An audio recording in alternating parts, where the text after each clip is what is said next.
told her that a fairy had gotten her with child and comforted her by saying that the child must need to be fortunate that had so noble a father as a fairy was, and should work many strange wonders. While in this story the father was in fact a fairy, the girl's experience evokes more ordinary and sordid encounters at a time when certain girls were often perceived as fair sexual gain by their masters. At that time, when a woman was giving birth out of wedlock, the midwife was supposed, in some circles, in some groups, was supposed to force her to tell the name of the father, or she would not have the advantage of the midwife's help giving birth. Some women, at least one, and presumably others, said that the father was the king of the fairies. Not that she thought that anyone would believe it was the king of the fairies. That was her way of saying, I'm not going to tell you who the father of this child is. I'll say it's the king of the fairies. Now please continue to help me to give birth to this baby.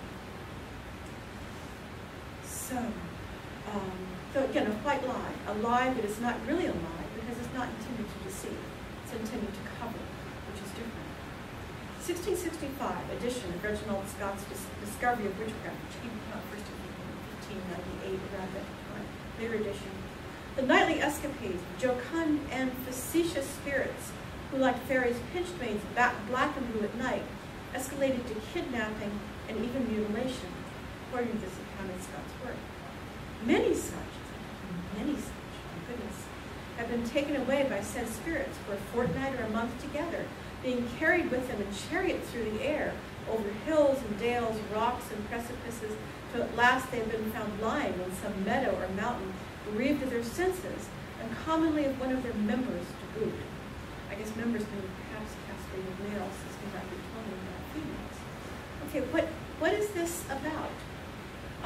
It would seem to me to be about traumatized victims of sexual assault who would refuse to name the assailants for fear of retribution and greater harm. So it's necessary to say, so who brought you across into this meadow last month or 2 weeks ago, and you're still not making sense? Who hurt you this way? They will say fairies, as a way of saying that I'm not going to tell you who it was because I know it was my neighbor and they'll hurt me. Also, if they name a fairy as the one who had sex and raped them, then is a woman still a virgin? Right? She was raped by a fairy, and she's still eligible to be married as a virgin and not as spoiled birds. So, this is a community evasion. Many such have been taken away. It's a community claim, this is what happened, that it was fairies that did this, then it's not just an individual lie. It's not a lie at all. It's a white lie that is shared throughout the community so that everyone understands what went on and understands how best to evade it. Okay, if there's any doubt about this, we have a modern example from the 1930s. Where something quite similar happened in Newfoundland and Canada in the 1930s. Newfoundland was settled in the early 17th century by Irish and Scots fishermen, and this is where this comes from. So, according to Peter Narvaez, recordings of events in Newfoundland in the 1930s, used to explain deviant behaviors, including tardiness, premarital sexual acts, infidelity, incest, child molestation, wife battery, sexual assault, even missing the turn on the thruway. A woman was late for a meeting in Newfoundland and said, this is a more modern example, and says, the fairies misled me. And everyone there knew it wasn't the fairies. She missed the sign, right? I think that a modern equivalent is the dog ate my homework. No one believes that anymore. Sometimes maybe dogs eat homework, but no one necessarily believes that anymore. But it's a white lie. So one Mary Charles, who strayed while picking blueberries, was found the next day only in her bloomers, her ribs broken, and terrified, claiming the fairies had beckoned to her. A less fortunate young sister of their informant's grandmother was taken by the fairies never to return, leaving behind only one red sock and a dipper of blueberries. When a doctor announced that an informant's aunt was pregnant, her brother responded, "No, she isn't. She was taken by the fairies." So what does that mean? Does he mean fairies? He doesn't mean fairies. What he means is she was raped while she was picking blueberries. This is a community understanding that this is a fairy pregnancy that can be terminated because it's a fairy pregnancy, not a real pregnancy.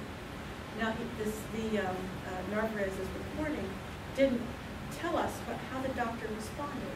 Did the doctor understand? Was he part of this group that understood what fairy pregnancies were and what was supposed to happen with them?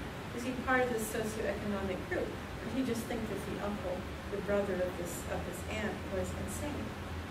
Interesting to know. A different kind of example. The baby was taken by the fairies, perhaps a PKU, which is a developmental illness common in children of English or Irish descent, began to appear in normal-looking babies at about 6 months, leading to slow growth and severe retardation. So, when a baby is taken by the fairies with PKU or a failure to thrive syndrome, where a baby could just simply refuse to not be able to gain weight, or just unwanted, the family would be very poor. A fairy baby could be left on a dung heap, so it isn't really your baby. This is something wrong with this baby. This isn't the baby the way the baby was last month. Something happened to this baby. An exchange has been made. So let's take this baby and put it on a dung heap, or in foxglove, which is a little form of digitalis, or put it on hot coals. When the fairies see that their own baby is mistreated, they take them again, leaving the original mortal baby in his place. With PKU, it's possible this is an actual fairy belief because the baby changes. Or is it a community-sanctioned form of infanticide for babies with physical problems? Changelings were unknown in the medieval period. Specifically, an early modern phenomenon, changelings were talked about a lot. This is a time when there were also a lot of homeless vagrants. There was a problem with poverty. There was a problem with unwanted babies. So it's so sad. Some of these stories say that to prove it's a changeling child, when the baby's alone, suddenly the baby will become an old man and start talking, as if, talking like an adult. Interestingly, I saw once a failure to thrive baby, a neighbor of mine was taking in foster children, a starving baby will become an old man. Oh, of course. Okay, 7. This is all very sad, and I flush a little bit because it's upsetting to me that babies get killed and people get raped. So 7. Robert Willis on Mount Tabor, 1639, an account from 1564. This is a reference to changelings as dead.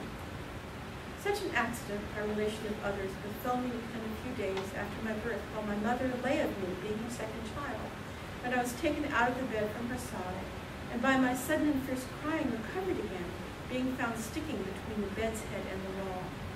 If I had not cried in that manner as I did, our gossips had a conceit, a concept, that I had been quite carried away by the fairies, they know not whither, and some elf or changeling, as they called it, laid in my room. That is, the elf or changeling would be dead baby. What is the purpose of this white lie? Is to deflect blame from the mother or the caregiver. She didn't lay on her baby by mistake. This is an exchange. This dead baby is a fairy baby. And her real baby is with the fairies, happy, being raised by fairies, like the fairy child in Midsummer Night's Dream.